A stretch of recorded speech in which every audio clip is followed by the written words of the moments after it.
بسم اللہ الرحمن الرحیم۔ السلام علیکم ورحمۃ اللہ وبرکاتہ۔ نبی صلی اللہ علیہ وسلم نے جو تعلیم، دعوت اور دین کو کیسے ایک انفرادی یعنی پیپل ٹو پیپل، ایک شخص اور پھر دوسرے اور پھر تیسرے یہ پھیلتا گیا، اور نبی صلی اللہ علیہ وسلم نے کتنی محنت کی ہے، کتنی مشقت کی ہے، کتنا یقین اپنے اس مقصد کے ساتھ، اور کتنا اپنی جان، مال، اپنا وہ وطن چھوڑا، سب چیزوں کی قربانی دی ہے۔ اس کے پیچھے کتنا بڑا مقصد، نظریہ، اور اس نظریے کے تحت زندگی گزارنا، یہ نبی صلی اللہ علیہ وسلم کی سنت ہے، نبی صلی اللہ علیہ وسلم کی تعلیمات ہیں، نبی صلی اللہ علیہ وسلم کی جو زندگی مبارک ہے، اس سے ہمیں یہ نتیجہ نکلتا ہے کہ ہم کیا اپنے مقصد کے تحت زندگی گزار رہے ہیں، اور وہ بڑا مقصد ہے اللہ کی رضا اور اس کی دین کی سربلندی ہے، کیسے وہ دین ہر ایک شخص تک پہنچے اور اس کو عملی طور پہ جو ہے ہر شخص عمل کرے، اور کیسے اس کا عملی نفاذ ہو اجتماعی طور پہ۔ نبی صلی اللہ علیہ وسلم کی زندگی دیکھیں گے کہ ہم مکے میں کتنی مشکل تھی، تنگ تھی، کتنے تکلیف تھی۔ پہلے تو وہ ہجرت حبشہ کی طرف مسلمان ہجرت کرتے ہیں، حضرت عثمان اور نبی صلی اللہ علیہ وسلم کی بیٹی وہ ہجرت حبشہ کی طرف سفر کرتے ہیں، لیکن پیغمبر صلی اللہ علیہ وسلم کو اجازت نہیں ہوتی، جو بھی پیغمبر اس سے پہلے آئے، کہ جس جگہ کے لیے ہے وہ اپنی جب تک ہجرت کے لیے اللہ تعالیٰ اجازت نہیں دیتے وہ اپنی جگہ نہیں چھوڑ سکتے۔ کتنا کٹھن ہے، کتنا مشکل ہے۔ مکے کی حالت دیکھیں کہ جہاں پہ صرف قریشی رہتے تھے، غیر قریشی کوئی نہیں رہتا تھا، یا پھر غلام رہتے تھے، یا تیسرا وہ جسے معاہدہ کر لیا جائے۔ قریشی جو قریش والے لوگ تھے کسی کو امان دے دیں، تین طرح کے لوگ رہتے، باہر والا کوئی بھی نہیں رہتا تھا۔ تو یاسر، حضرت یاسر جو ہیں وہ یمنی تھے، کیا ہی قابل، کیا ہی وہ محترم، جو جن کو خواب میں آیا اور وہاں سے یمن سے چلتے ہیں کہ وہ ایک نبی آئے گا، انتظار کرتے ہیں۔ اور ابو جہل کا جو چچا تھا وہ بہت شریف تھا، ان کے ساتھ پھر انہوں نے جو نا امان ان سے لیتے ہیں اور وہاں پہ رہنے شروع کر دیتے ہیں۔ سمیہ جو ہے، سمیہ یہ تو باندی تھی، تو یاسر جو ہے نا وہ یمن سے آئے تھے، وہ غلام نہیں تھے، لیکن وہ پھر اس طرح کی زندگی کو انہوں نے جو ہے نا معاہدہ کیا تھا۔ وہ پہلے تو جو ابو جہل نے زیادتی کی ہے، سمیہ رضی اللہ اسلام کی جو پہلی شہید ہے، اور جو تکلیف سے گزارا ہے، جو اذیت سے گزارا ہے، جو تکلیفیں دے دے کے ان کو شہید کیا گیا، اور آخر ان کو ایک نیزہ مارا ان کی شرمگاہ پہ اور ان کو شہید کر دیا۔ اور پھر حضرت یاسر کو اسی طرح کہ وہ چاروں طرف پہلے بہت اذیتیں کی، انہوں نے کہا کہ یہ کہہ دو کہ میرا معبود ہے، بس یہ میرا معبود ہے، یہ بھی صحیح ہے، لیکن وہ اس تک بھی نہیں گئے۔ اور حضرت یاسر کو چاروں طرف ایک اونٹ ایک طرف، دوسرا اونٹ ایک طرف، ایک ٹانگ اس طرف باندھی، ایک اس طرف پاؤں ہاتھ باندھے، اور پھر ان کو بگایا اور ان کے چیتھے اڑ گئے۔ کیا اذیت دی ہے حضرت یاسر، اور اسلام کے لیے انہوں نے وہ برداشت کیا ہے، ان کا اجر عظیم ہے۔ اور پھر ہم دیکھتے ہیں نبی صلی اللہ علیہ وسلم وہاں سے پھر نہیں، جب تک ایکسپریشن جو نا، جب تک وہ اللہ کی طرف سے ان کو اجازت نہیں مل جاتی، سارے چلے جاتے ہیں مدینے میں. تو پھر یہاں مکے میں صرف حضرت ابوبکر صدیق ہے نبی صلی اللہ علیہ وسلم کے ساتھ، اور حضرت علی ہیں، باقی سب چلے جاتے ہیں. بعض جو ہوں گے تو وہ انہوں نے اپنی ایمان چھپایا ہوگا، کچھ ایسے بھی لوگ ہوں گے یہ بعد میں جنہوں نے ایمان لایا. لیکن جب تک نبی صلی اللہ علیہ وسلم سے حضرت صدیق پوچھتے ہیں کہ اجازت آپ کو ملی ہے کہ نہیں، نبی صلی اللہ علیہ وسلم کہتے ہیں نہیں ملی.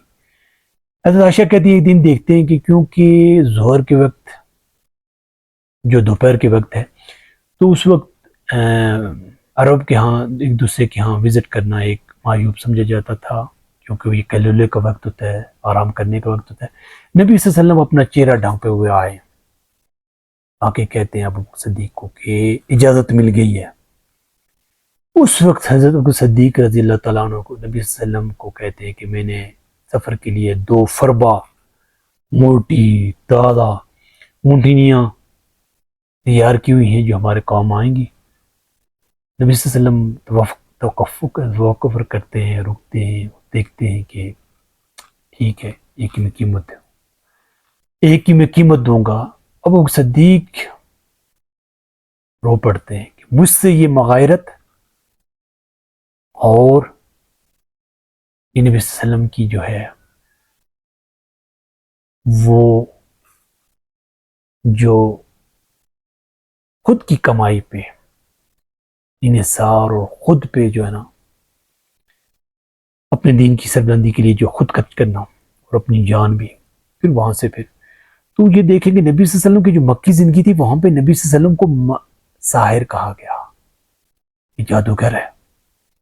لوگوں کے جو نا گھروں کو ایک گھر دوسرا ان کے خلاف ہو جاتے ہیں، کس طرح کی یہ ساحر ہے.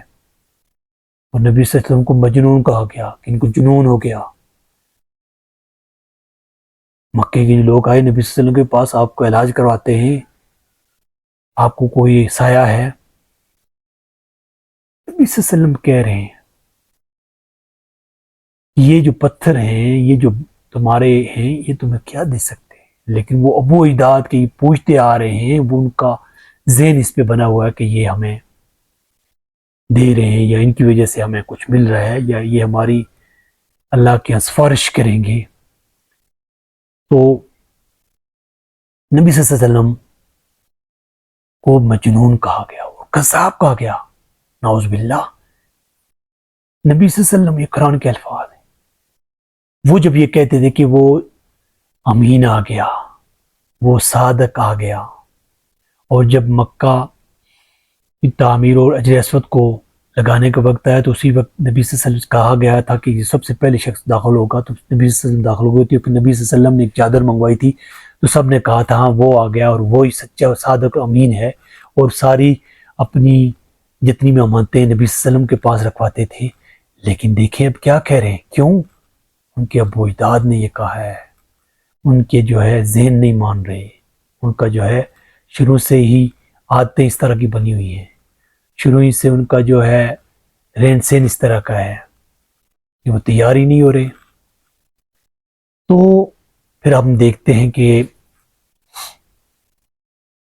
جس طرح نبی صلی اللہ علیہ وسلم وہاں پہ رہتے ہیں اور کتنی مشکلات سے رہتے ہیں اور کتنی تکلیفیں دیتے ہیں، اور سب کو کہتے ہیں حضرت بلال کو رسی سے باندھ کے گھسیٹا جاتا اور چت لٹایا جاتا صحرا کی گرمی اور اس دھوپ میں، اور ان صحابہ اکرام کو جن کو کرتا اتار کے اور انگاروں کے اوپر لٹایا جاتا اور وہ پھرے نہیں ہیں.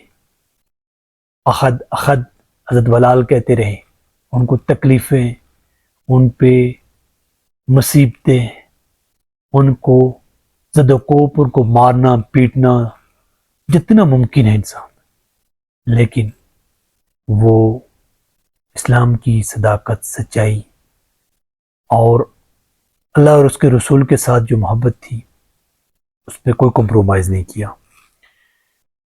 تو سب سے بنیادی چیز یہ ہے کہ پیغمبر کا جو طریقہ ہے جو دعوت ہے برداشت کریں گے شروع میں. جب کسی نے تھپڑ مارا آپ واپس مار رہے ہیں اس لیے کہ اس کسی کو موقع نہ دیں کہ تاکہ وہ کسی پہ زیادتی نہ کرے نیکسٹ. لیکن دعوت کا جو کام ہے اور شروع میں وہاں میدان ہی ایسا کہ نبی صلی اللہ علیہ وسلم جھیلنا ہے, برداشت کرنا ہے. کفو ایدیکم, یہ تو سورہ نساء میں بعد میں یہ آیت آئی, لیکن پہلے سے وہ ان کو جو نبی صلی اللہ علیہ وسلم نے تیار کیا تھا وہ یہ خفی یا ان کی جو ایک بندوں کو تیار کرنا, حالات پہ نظر, کس طرح کے حالات اور کس طرح سے کہ آپ نے برداشت کرنا ہے, کوئی بھی ریلیٹیٹ نہیں, واپس کوئی بھی جو ہے نا آپ نے جواب نہیں دینا ہے. تو پیسیو ریزسٹنس تو ہے لیکن اس طرح کی واپس تشدد نہیں کرنا, برداشت کرتے رہیں. تو یہ جو دین ہم تک پہنچا ہے بڑی مصیبت, تکلیف, تھکن, گھر بار اور وطن چھوڑنے والے, اپنا سب کچھ لٹانے والے, اس کے بعد یہ ہم تک پہنچا ہے. ہماری ذمہ داری ہے کہ اس دور میں ہم کام کریں اور اللہ کے دین کو دوسروں تک پہنچائیں. صبر اور استقامت, استقلال, نبی کی سنت یہی ہے. زندگی ایک موقع ہے, کام کریں, آگے بڑھیں, کیسے کریں اس پہ کام کرنے کی ضرورت ہے. والسلام.